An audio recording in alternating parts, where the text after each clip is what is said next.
Amphibious assault. This type of operation is one of the most complex tasks a naval force can undertake. It requires a force that is integrated at every level.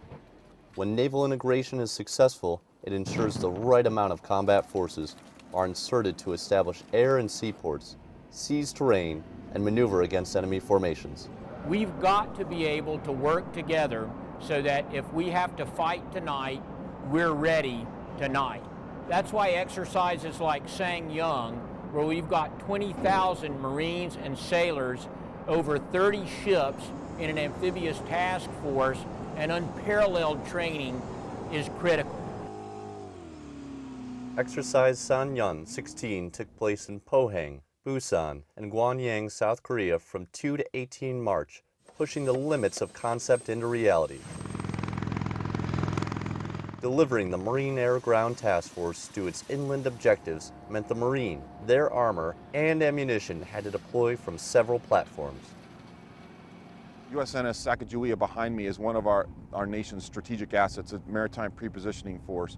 That ship behind me holds 23,000 tons of diesel fuel, 7,000 tons of dry cargo, ammunition, food, and stores, so that becomes our lifeline. But that's a combination of getting the Navy here to help us out. Troops, equipment, and supplies were delivered by a mix of traditional and new means, but it took naval integration to get it all there at the right time and place. Joint high-speed vessels brought our ground combat element and their reinforcements to friendly ports. Military airlift brought our command and control elements ashore to direct logistics convoys. Amphibious warships from the United States and Republic of Korea forcibly inserted mechanized troops to establish beachheads. Maritime prepositioning force ships brought logistics support, trucks, and tanks protected by an expeditionary strike group. CLR-35 plays an integral role in the reception, staging, and onward integration of all the equipment and assets that are coming off of the MPF shipping. That equipment is used to directly support the units conducting training. If they weren't here conducting those operations at the port and ensuring that these pieces of equipment were accurately identified, staged, and pushed out to the training units, we'd have a significantly more difficult time conducting training and making sure we had the equipment and capabilities we need.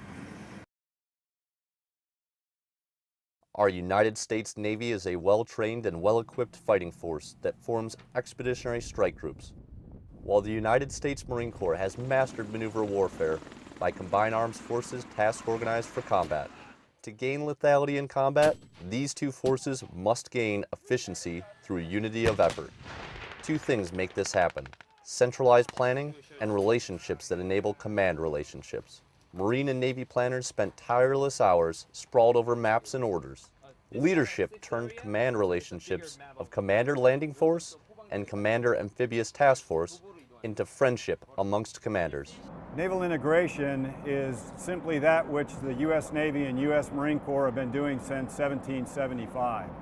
It's not easy to operate at sea, and it takes quite a bit of practice. Republic of Korea and U.S. Marines stormed beaches alongside New Zealand and Australian soldiers, while assault troops inserted by parachute and MV-22 Osprey. Once there, they needed fuel, chow, bullets, and water to keep the fight moving into the hills of Susong-ri.